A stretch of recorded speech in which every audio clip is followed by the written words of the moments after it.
Abra sua Bíblia no livro de Hebreus, no capítulo 11, lá no Novo Testamento. Queridos, hoje em dia, com a polarização da sociedade, ou então com a divisão da sociedade entre esquerda e direita, se fala muito em Deus de uma forma superficial. Se fala muito em Deus, se fala muito em fé. Mas o que é fé? O que vem ser a fé? No livro de Hebreus, lá no capítulo 11, lá no Novo Testamento, para ficar mais fácil para você, mostra dezenas de versos falando sobre a fé. Dezenas.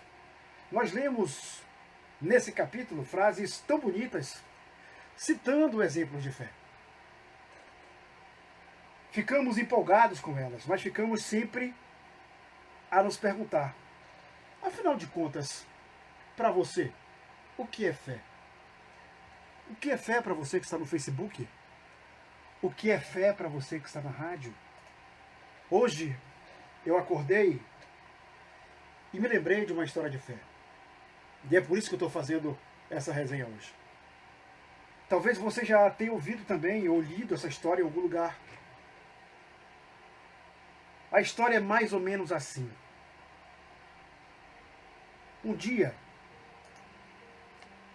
num lugar qualquer, o pessoal de uma comunidade tinha encontrado, ou tinha um encontro marcado, numa igreja próxima, uma igrejinha próxima lá da comunidade.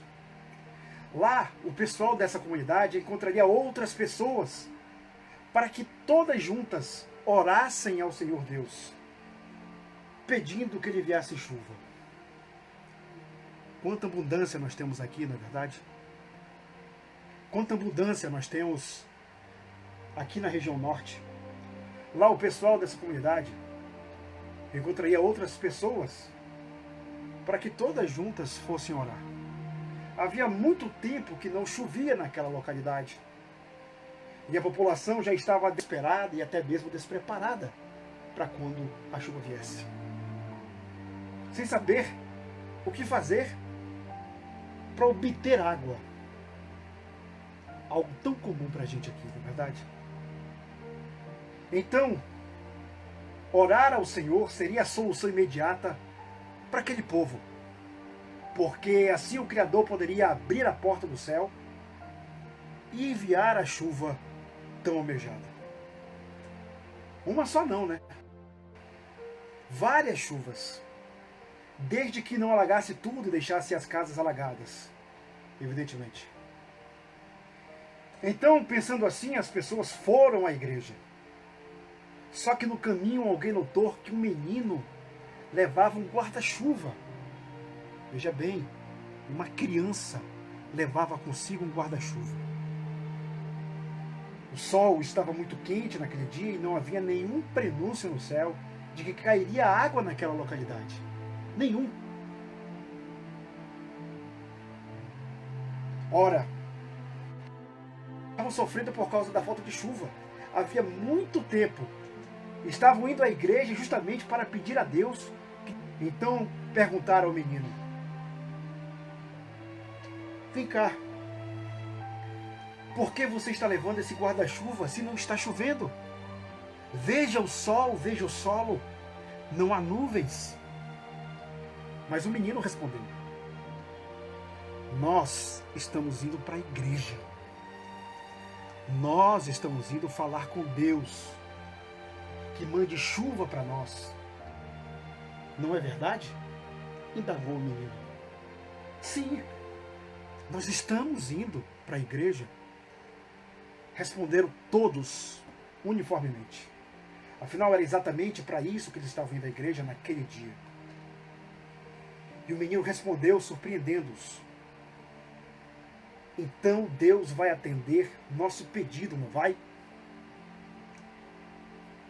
Daí vai chover logo e nós vamos precisar do guarda-chuva para voltar para casa. Nós precisamos estar preparados para a chuva, porque Deus vai mandar a chuva. Depois dessa sábia resposta, quem lá teria audácia ou coragem de rir do menino? Podemos ter certeza de que ninguém riria dele. Nesse momento, todo mundo se calou. Devemos ter certeza também de que aquele menino tinha fé e provou que tinha fé. Afinal, muitas pessoas costumam dizer que têm fé, mas não dão prova disso. Isto é, quando recebem uma bênção, reclamam que não sentiram o efeito dela. Afinal, muitas pessoas costumam dizer que têm fé, mas não dão prova disso. Isto é, quando recebem uma bênção, reclamam que não sentiram o efeito dele. Voltando ao livro de Hebreus, lá no Novo Testamento, lemos na primeira linha aqui: fé é a certeza. Fé é a certeza. Porém, eu lhe pergunto, é a certeza de quê? Para você, fé é a certeza de quê? A resposta é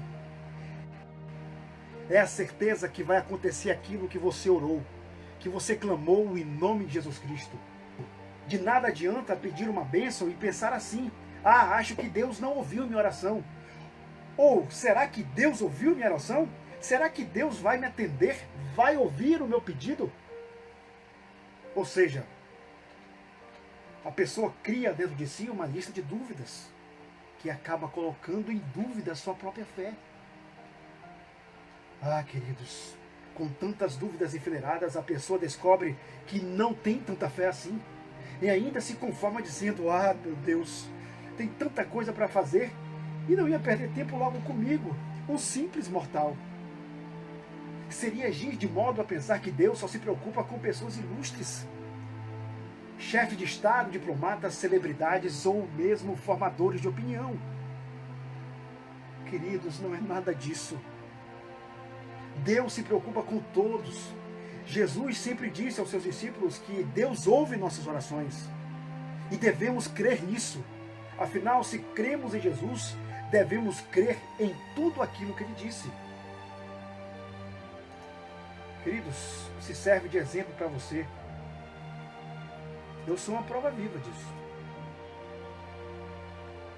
Quem leu o meu testemunho viu que eu era ateu.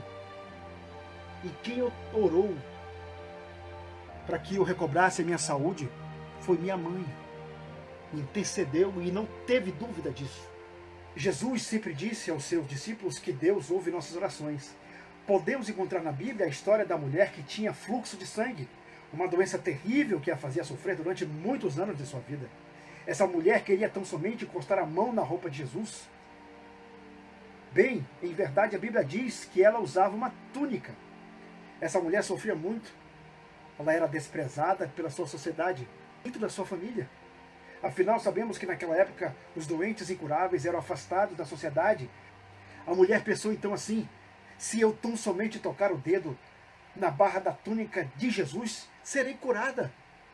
Ela dizia fazer isso de modo que ninguém a visse, pois se as pessoas a vissem, iriam expulsá-la de lá. Infelizmente, naquela época, podiam apedrejar o doente de modo que ele fosse embora. Então bastou aquela mulher encostar a mão para sentir a cura imediata da doença que a fazia sofrer por havia muitos anos. Temos também na Bíblia a história do centurião de Cafarnaum. Ele era um homem poderoso, que tinha soldados ao seu comando. Esse centurião disse a Jesus que bastava o mestre dizer uma só palavra e o seu soldado seria curado. Esse centurião disse uma frase muito bonita, usada nas missas da Igreja Católica, que eu me lembro muito bem. O meu pai usa muito. Senhor, eu não sou digno de recebê-lo sobre o meu teto, mas dize somente uma palavra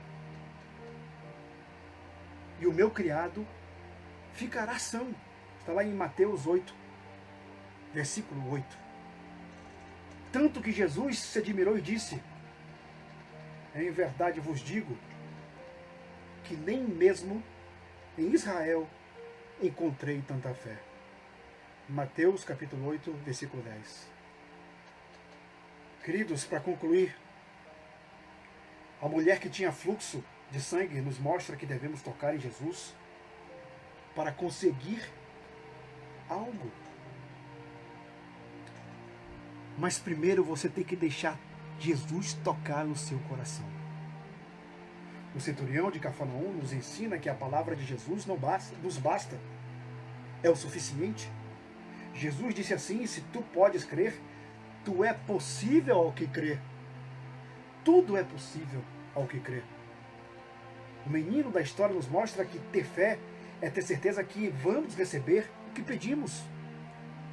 Infelizmente, na hora do desespero, ficamos duvidosos, desacreditamos de nossa força e de nossa fé.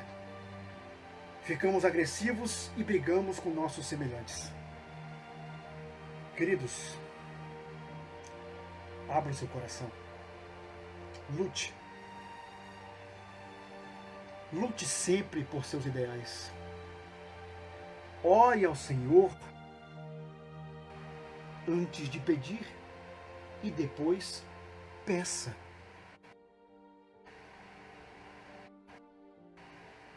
Mas ore também, principalmente para agradecer. Não esqueça do que Deus fez por você ou pelo seu ente querido. Estude cada vez mais, procure a sua igreja, você que é católico, procure o seu líder, você que é evangélico, procure a sua liderança. Peça para estudar cada vez mais a Bíblia. Se você já é um líder, estude mais, cada vez mais. Se você é da igreja adventista, me chame que eu quero estudar com você. Eu não sei de nada. Eu quero pedir que vocês orem pela família de Shelby Lemos. Anteontem ele perdeu a sua filhinha de 9 anos para leucemia. Mas antes que ela dormisse no Senhor, ela deixou um exemplo de fé.